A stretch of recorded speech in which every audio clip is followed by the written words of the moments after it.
धन्यवाद धेरै खुसी लागिरहेको छ नेपालमा फेरि एकचोटि फर्किँदा घर आएको जस्तो लागिरहेको छ अनि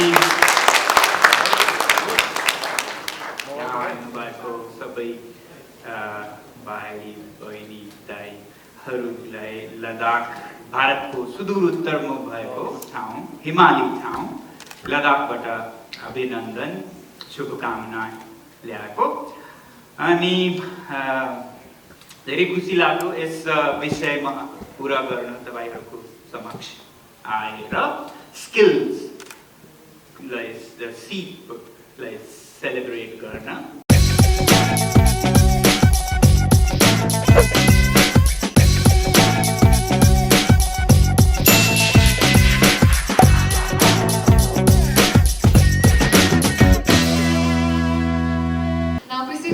Ladies and gentlemen, today our guest of honor is Mr. Sonam Wangchuk, an engineer, a teacher and an advocate for skill-based education in India. And currently he is also serving as director of Himalayan Institute of Alternatives at Ladakh and has been forefront of education reform in India. Speaking of which, he is famous for his contribution in making Indian education more practical and more skill-based. And interestingly, he is also the very person behind the inspiration of the character of Phunsukh Wangdu as Amir Khan in the Bollywood blockbuster movie 3 Idiots. So it's very overwhelming and we are very honored with your presence, sir. So I would like to request you to please join us on the stage and impress the hall with your keynote speech. Let us welcome him with a huge round of applause as he makes his way to the stage.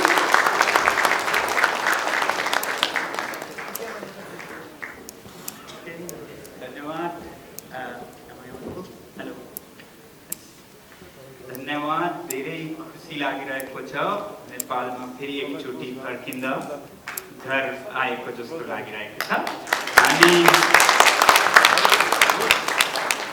यहाँ आउनुभएको सबै भाइ बहिनी दाइहरूलाई लद्दाख भारतको सुदूर उत्तरमा भएको ठाउँ हिमाली ठाउँ लद्दाखबाट अभिनन्दन शुभकामना ल्याएको अनि धेरै खुसी लाग्यो यस विषयमा कुरा गर्न तपाईहरुको समक्ष आएर स्किल्सलाई सिपलाई सेलिब्रेट गर्न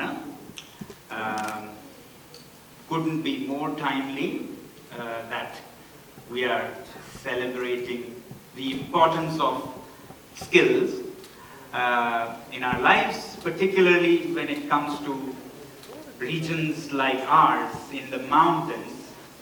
It becomes even more important because the skills needed in these environments is often very different, even to survive and then to thrive, from what you might need in New Delhi or New York. So all the more important that people in the mountains, in the Himalayas, find their own roots, find the skills that are important to live and to progress, not necessarily just on the footpath, footprints of others in the world, but rediscovering our own needs and finding our own solutions along the way. Great that you all are celebrating this as a week. I would want to, wait for a day when a week is great to celebrate, which in a way speaks of the absence of it in our system today. But I would want to see a day when this becomes a part of how we raise our children. We have become so alienated from what we need in our lives that today we have to have movements, campaigns about it. Whereas I really feel in future we should have it as a part of what we spend a precious quarter of our precious human lives, which is called education or schooling.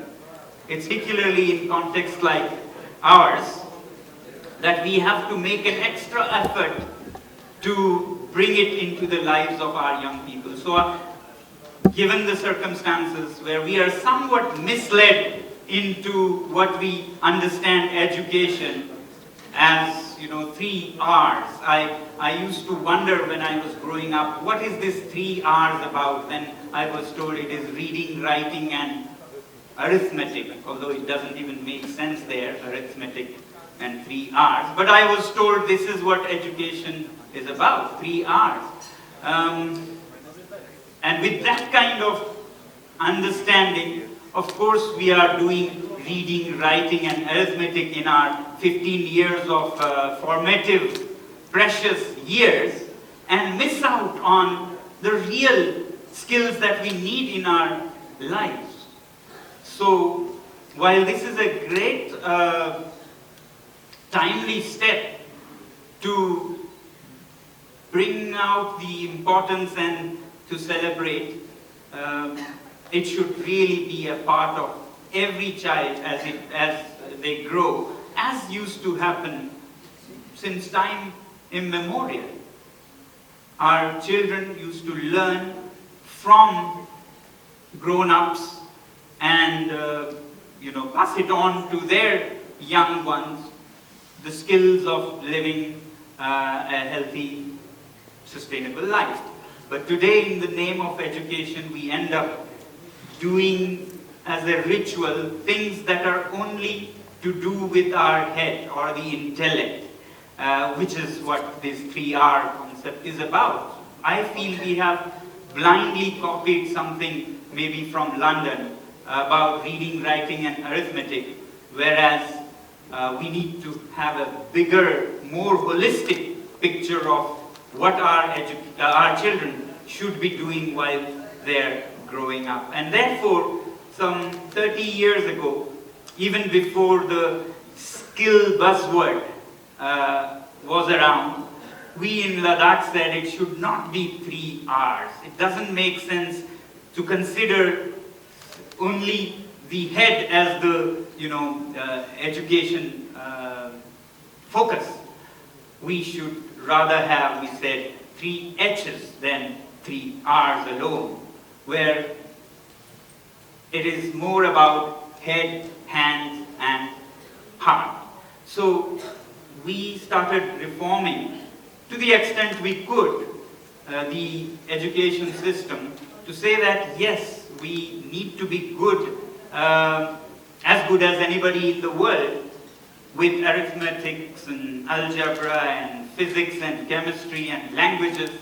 But then that alone is just limited to the head, intellectual exercise, until we also include the second edge of skilled hands. And that's where we believe that skills of the hand are what makes finally you enabled in life to help yourselves and help others live a better life in the context you live. So the first edge of head, sure, we do as good as anybody else, but we don't limit ourselves to just a big head. You can imagine how disproportionate it would be if our children were to grow with huge heads but stunted hands. Yeah?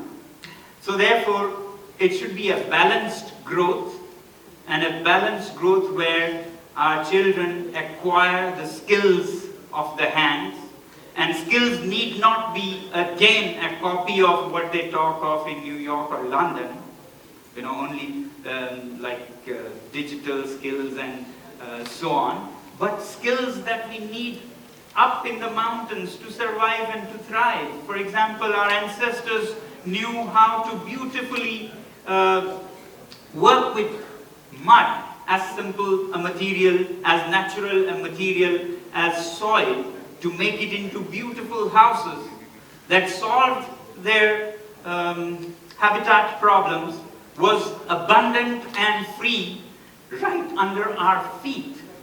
Free and abundant. Nobody is so poor that they cannot afford mud or earth. And then the human resource of shaping it, forming it to make beautiful houses. That kind of skill we need not, forget as we go for the modern skills alone. So our children need to rediscover the ancestral wisdom and to reshape our future in a different way that is meaningful for us in the mountains. Why should we reject and abandon something that we are so rich in? I was just giving an example of mud houses, for example. We see in Nepal, we see in most of India, and definitely in Ladakh. Why should we abandon that and think that progress means concrete houses, something that we don't have, and suddenly overnight our people become poor because we choose something that we don't have and overlook something we do have.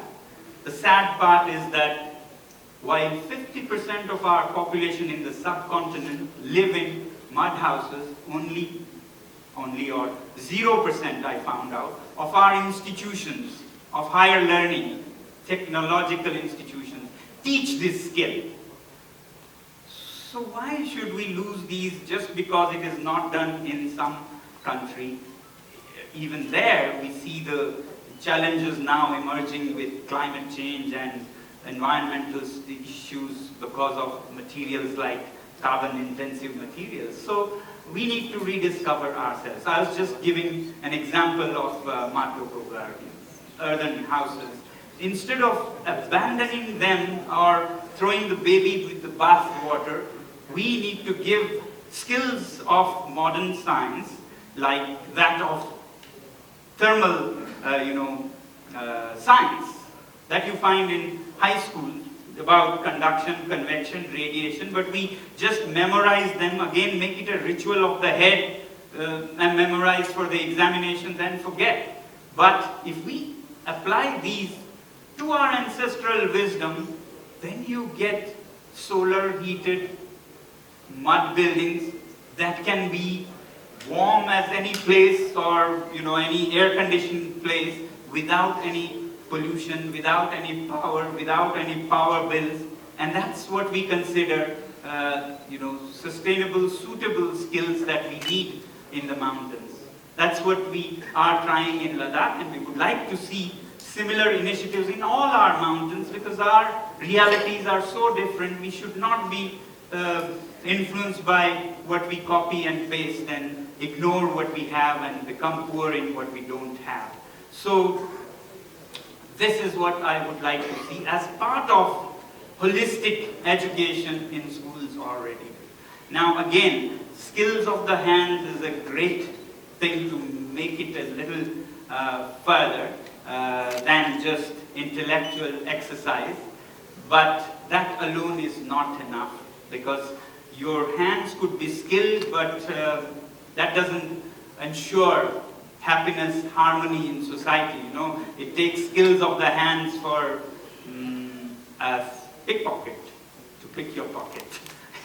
So that's also skill, or an antisocial element to bring down, buildings and bomb places. It also is just skills of the head and hands.